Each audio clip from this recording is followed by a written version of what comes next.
How to assemble your Zomee Fit. To start off, place the diaphragm in the breast shield body.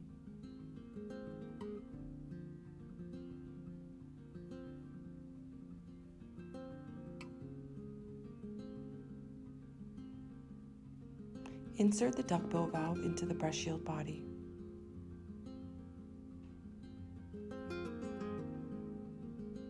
Attach the seal ring to the breast shield body, making sure not to twist it on.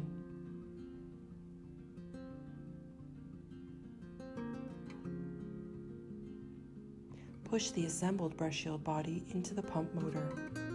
Check everything is aligned correctly and the pieces are secured.